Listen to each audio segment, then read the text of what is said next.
What's up, guys? Zach from Cage Metrics here. Today we're going to be going over the Yadong versus Davison Figueiredo fight card. We're going to be going over our best bets and breakdowns of each of the 5 main card fights. Let's get into it. All right, and first up, we're going to have Jake Matthews versus Carlston Harris. And as you can see, Jake Matthews minus 350 betting favorite, Carlston Harris plus 255 underdog. If we take a look at the method of victories, we have Jake Matthews by points is the best odds, Jake Matthews by KO and submission also the best odds. Something of value that pops up right away is submission. If we take a look at Jake Matthews' last few fights, they have ended by sub and unanimous decision for the 3 fights before that. But a couple of things about these fighters. 3-2 for Jake Matthews in his last 5, 2-3, and on a 2-fight losing streak for Carlston Harris. Now against good opponents, Ponzinibbio as well as Chaos Williams getting knocked out by both. Now that might lend you to think he has 3 KO losses in his last 5 fights. We should be looking at Jake Matthews KO here, but personally I think that Jake Matthews' best path and path that he's going to take is going to be on the ground and subbing Carlston Harris.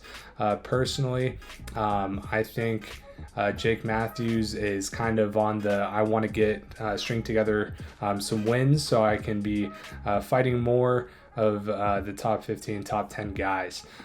So that's kind of what we're looking at. But yeah, a couple more things to note. Jake Matthews has a long tenure in that UFC. He has he's 15-8 in the UFC, 22-8 in his all time. So before he got to the UFC, no losses obviously.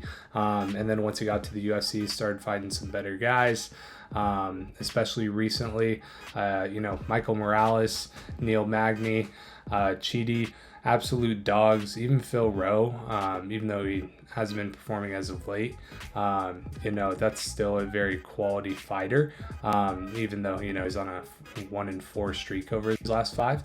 But Carlston Harris, kind of newer to the UFC, is 4-3, kind of on a little bit of a skid here. If he loses again, he did enough in his first 6 fights to warrant some leeway here.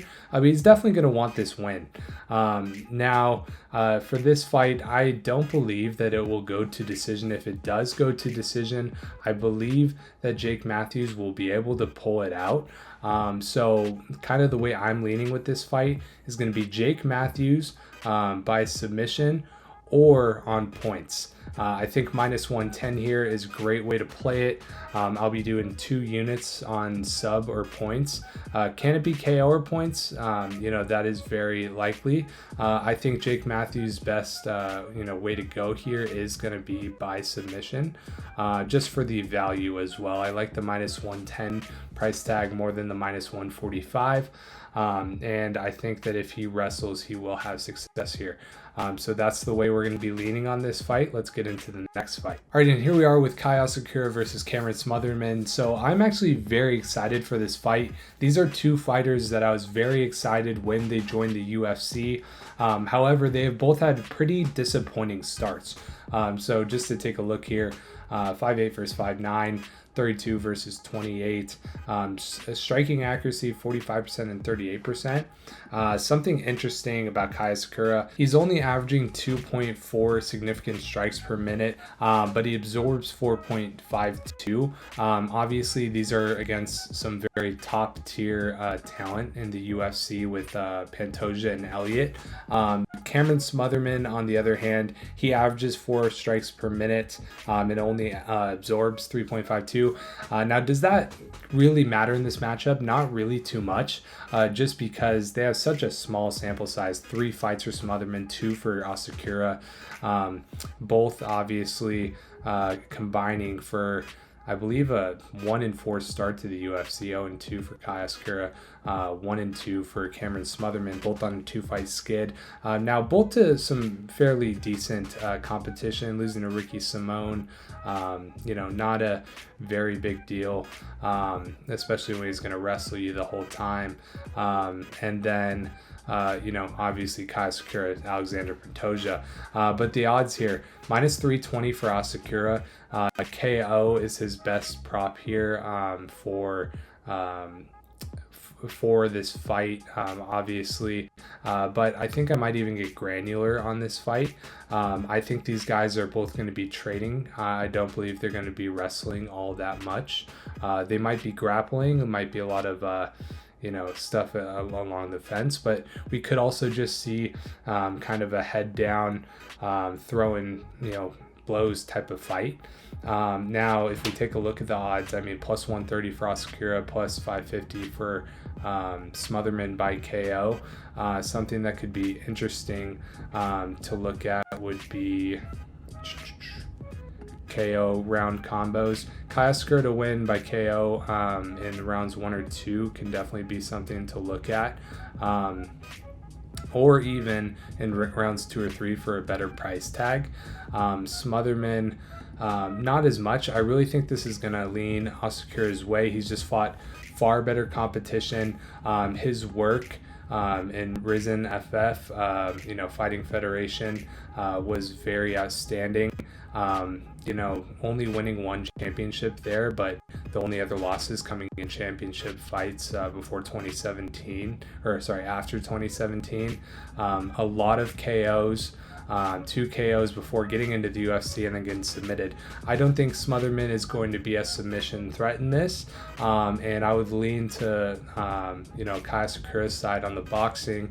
In terms of what I'm going to be doing here, I think I'm just going to go with a 2 units as well on Kaya Sakura by KO or TKO. I think that's the way I want to lean on this fight specifically. But if you want to get granular, you want to have a little bit better odds, I do think this gets out of the first round.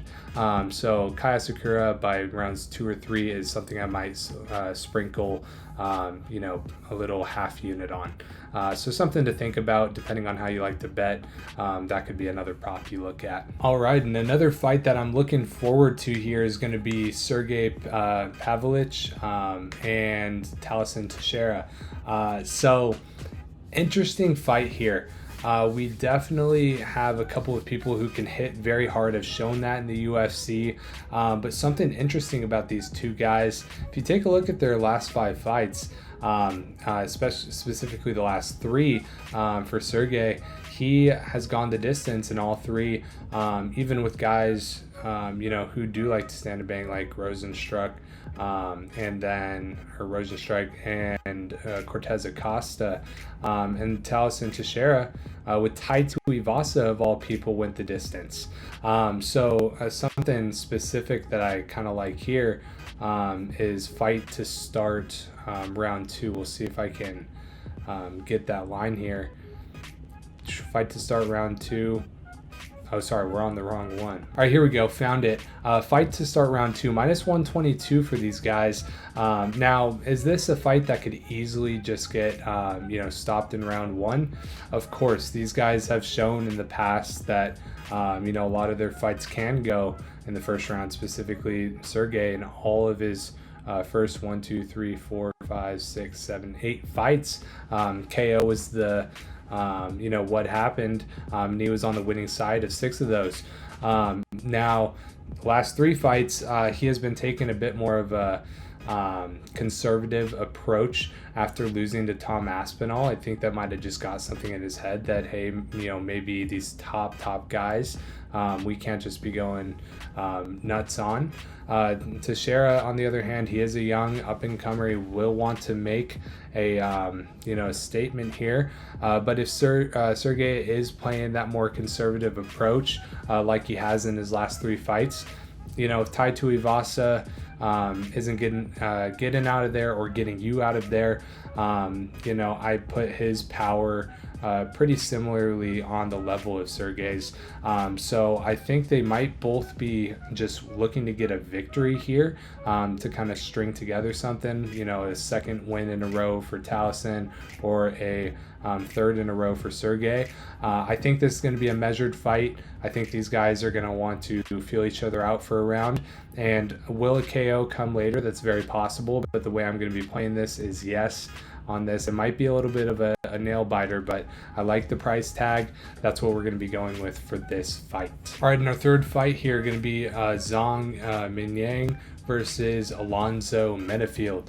So this fight, definitely going to be a knockout in this fight. I mean, if you take a look at the top two props in terms of method of victory, either Zhang by KO or Zhang, I forget how you say it. I've watched like 7 of his fights live now. I should be able to say that. But minus 135, and then Alonzo Menifield plus 500.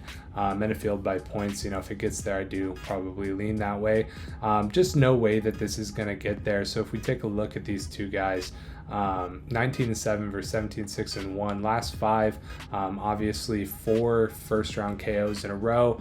Then a loss to Johnny Walker. I was a bit surprised watching that one. Coming up on about 10 months since he fought last. Kind of same deal for Alonzo Menifield. About 7 months since he fought last. Lost by KO round 1. So both these guys coming out of a knockout loss.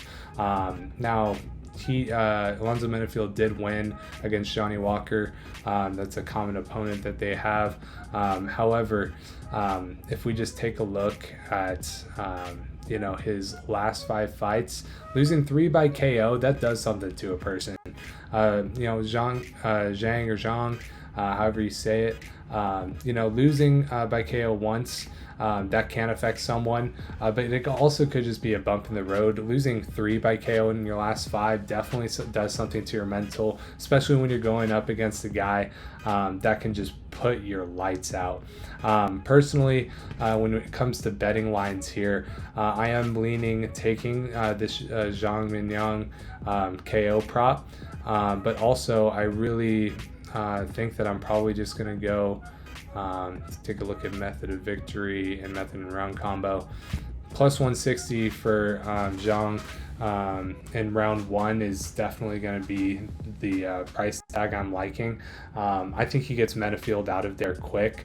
I think Menifield will keep it competitive for a couple of minutes, and Zhang's just going to find his shot.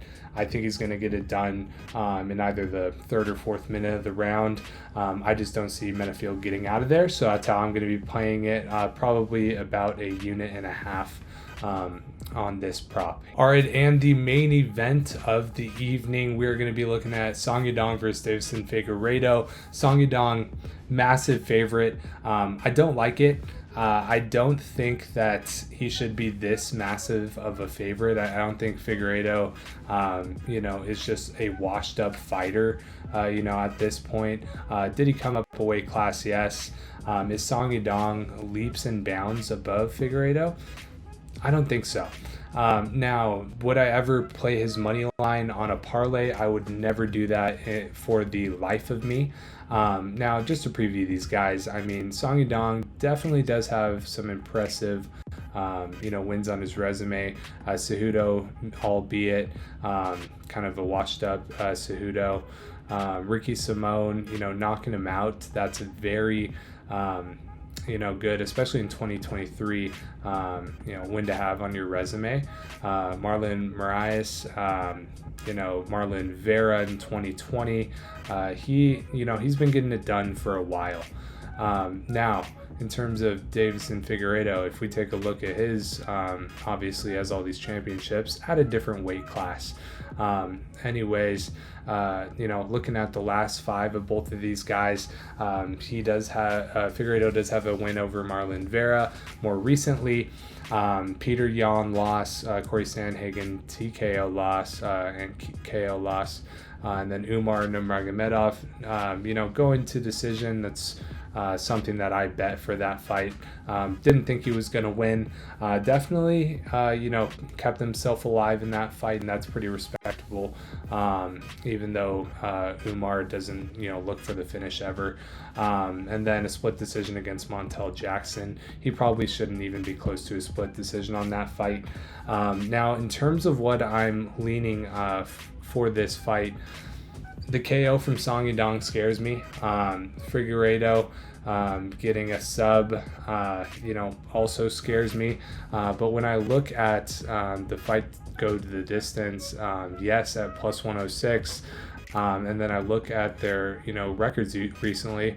Song Yadong, even though he can get, KO at any point, last 4 have gone to decision. In terms of Figueiredo, decision, 4 out of his last 5 fights.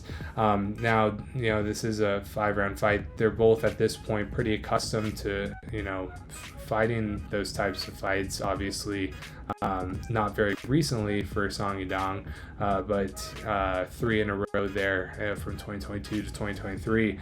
And we got a KO in the 5th round, and then 4, decisions in a row. Obviously, 3 of them being 3-round fights, but is he going to get the KO in round 4 or 5? That's fairly unlikely. If he's going to get it, he's going to get in the first 3 rounds, and he has been going to decision in the first 3 rounds. Personally, I like the plus 106 here. I'm going to go 2 units on that. But yeah, that's what I'm feeling on that fight. Kind of going a lot of, not on a lot of fighters for these prop bets that I've been getting you guys, just because I can see these fights going a lot of ways, but I do lean one way in terms of when the fight's going to end, or go further than the odds may suggest.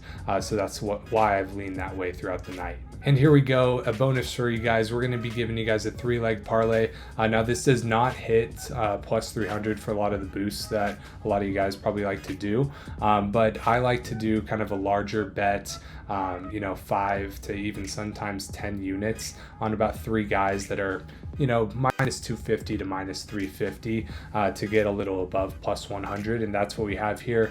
We're gonna have Zhang, Kai, and Jake, all just money line to win their fights, and we are gonna be coming out at plus 132 for that. I'll be putting 5 units at the start, depending on how the props go. And the earlier fights I might lob a little more, but that is going to be my big kind of parlay of the week.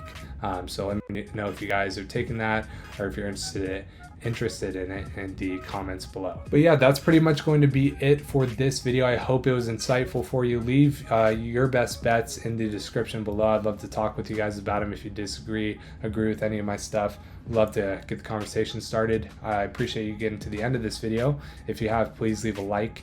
Also subscribe. I'm trying to grow this channel. I'm gonna be doing at least 5 shorts on the 5 main or the main card of every week, as well as doing a long form video like this, hopefully posted every Thursday before the fights on Saturday.